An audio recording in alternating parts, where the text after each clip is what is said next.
Bonjour à tous et bienvenue dans cette série de vidéos consacrée aux nouveautés de SQL Server 2014. Je suis Franck Mercier, architecte solution chez Microsoft et j'ai en charge tout ce qui est SQL Server, la BI, SharePoint et Office. Et aujourd'hui, pour parler de ces nouveautés, je suis accompagné de Sébastien. Bonjour Seb. Bonjour Franck, alors je m'appelle Sébastien Pertus, je fais partie de l'équipe des évangélistes techniques DPE France, donc je suis en charge de tout ce qui est développement Windows, Windows Phone 8 et aussi SQL Server 2014. Alors aujourd'hui, on va parler d'une nouveauté intéressante qui n'est pas vraiment une nouveauté en fait, on va parler du Ressource Governor. Exactement. Mais qui a apporté une petite nouveauté sympa dans le Ressource Governor, mais d'ailleurs je vais te laisser le présenter.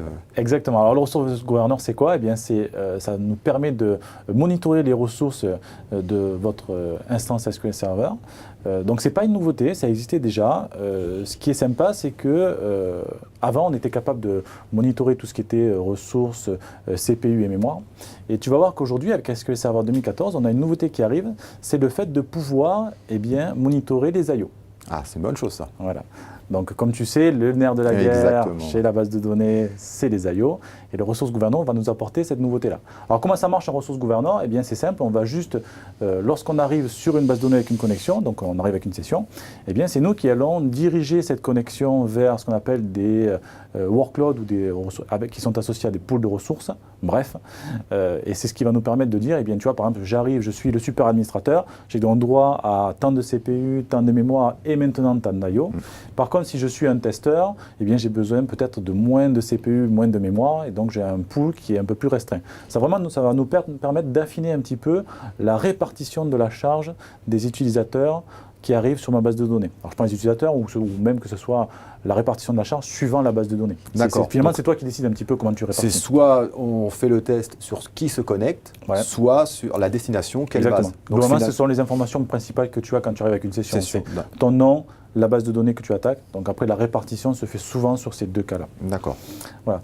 Donc la nouveauté SQL Server 2014, c'est le fait de pouvoir faire des I/O. Évidemment, il n'y a pas que ça, il y a aussi des performance compteurs qui arrivent avec, des DMV qui permettent de monitorer tout ça. Donc les bénéfices, c'est l'isolation complète, ce qui permet d'éviter d'avoir ce qu'on faisait à l'époque, c'est créer plusieurs instances pour cloisonner tout ça. Aujourd'hui, le Ressource Governor permet ça.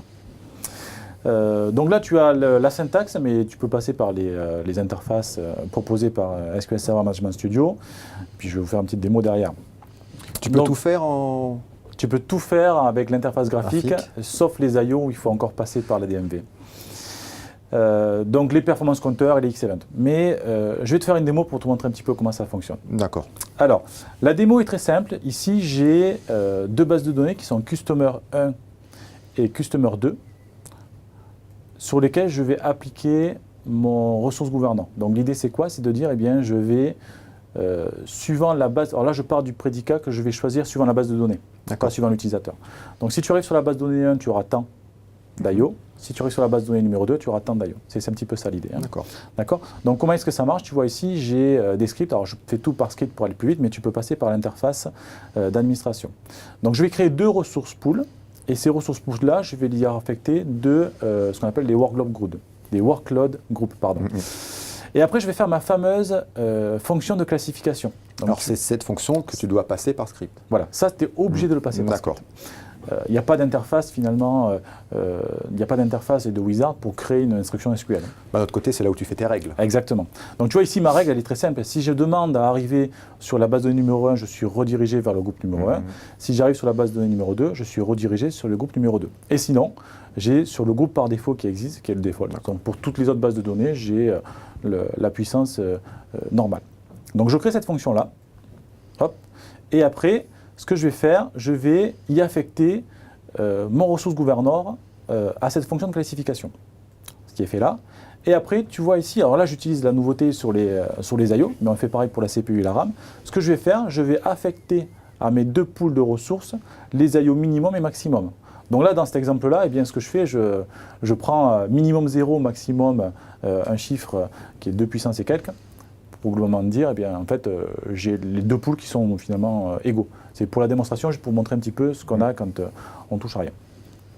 Et ici, j'ai une petite application Windows Form que j'ai codée, qui me permet globalement d'attaquer ces deux bases de données. Donc là, j'ai vraiment fait quelque chose de très de très particulier, c'est-à-dire que j'ai multithreadé mes appels. Donc j'ai plein de threads qui vont attaquer directement la base de données et surtout chaque fois je vide le buffer pool pour éviter que le script aille chercher les données en mémoire. Donc là vraiment j'attaque vraiment les IO purs et durs. Ok, donc là je vais, avant de le démarrer, je vais pour montrer aussi autre chose. Maintenant que j'ai créé mes ressources pool, je peux aller les récupérer dans le performance monitor. Donc là je vais rajouter un compteur. Tu vois que j'ai des compteurs qui sont assez sympas là-dessus, qui sont sur SQL Server 2014 et donc c'est sur les ressources pool stats ici. Voilà. Et tu vois que mes deux pools sont apparus. Donc j'ai le customer 1 et le customer 2 que je vais rajouter. Donc je rajoute les deux. Et donc tu choisis les indicateurs. Sur chacun des deux, je vais prendre uniquement que le disk read. Ouais, ça semble bien ça. IO par seconde. Donc juste pour voir la lecture. Ok, je les rajoute. Je vais enlever le CPU et je vais rescaler un petit peu parce que je sais qu'on va monter assez haut. Les valeurs minimum et maximum. Donc je vais prendre 600 par exemple. Et voilà. Donc j'en ai une verte, une rouge. Et voilà, donc ça fonctionne. Donc je vais lancer mon application. Et je start. Et tu vois qu'ici, je suis à peu près entre 18 000 transactions par seconde. Bon, ça dépend entre 10 000 et 18 000 globalement. Et si je regarde mon perfmon, on voit que je suis monté bien plus haut que la limite autorisée pour l'instant. Et si jamais je démarre sur mon application le deuxième, alors du coup j'ai ma machine qui est un peu qui est bien saturée en I/O, donc je vais essayer de reprendre mon application. Si je démarre, je vais y arriver. Si je démarre le deuxième, eh bien tu vois qu'automatiquement le customer 1 va descendre. J'ai l'application j'ai l'interface qui est complètement frisée. Ça arrive, mais j'imagine que ton disque dur doit bien tourner. Exactement. Donc ce que je te propose, c'est de limiter un petit peu tout ça, parce que du coup on voit que ma machine est un peu à la ramasse. Très bon cas d'exemple. Exactement, très bon cas d'exemple. Donc en temps réel, sans arrêter l'application, si le customer 2 c'était le chef. Exactement. Je vais réduire le pool 1 et lui dire que finalement le maximum d'IO qu'il peut utiliser c'est 100. Tu vas voir qu'automatiquement, sur mon performance monitor, là où tu vois tout c'était vraiment emballé, eh bien tu vois qu'ici j'ai la courbe qui est complètement chutée, qui est plus qu'à 100 IO par seconde. Et si je reprends mon application, d'ailleurs du coup mon PC a repris vie, eh bien tu vois qu'automatiquement je suis descendu en dessous des 12 000 que j'avais au départ, là je suis plus qu'à 7 000. Par contre le customer 2, lui, prend tout ce qui reste, donc il est bien à 19 000 et quelques.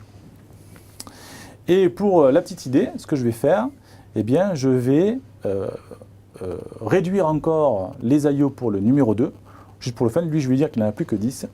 Et donc ça, encore une fois, c'est en temps réel. Et lorsque je reprends mon performance monitor, tu vois qu'ici, je n'ai plus que deux courbes qui sont très linéaires, dans lesquelles j'ai mon premier ressource pool qui est à 100 IO et le deuxième qui est à 10. Donc on est vraiment... Et du coup, ma machine revient d'ailleurs, en parlant de ça. Et tu vois qu'automatiquement, eh bien, j'ai évidemment les transactions par seconde qui ont chuté. Tout à fait. Parce que j'ai limité les IO. Donc sur ce scénario-là, on est vraiment sur quelque chose qui permet de soulager la machine, surtout sur le niveau du disque, qui était un peu la faiblesse de ma machine, alors que mon CPU et ma mémoire étaient vraiment plutôt à l'aise. Donc ça veut dire que sur une même instance, on peut travailler à plusieurs et en fonction des activités que l'on fait, si on est sur une base de test ou de développement, on peut limiter en fonction de la base ou de l'utilisateur qui se connecte. Exactement.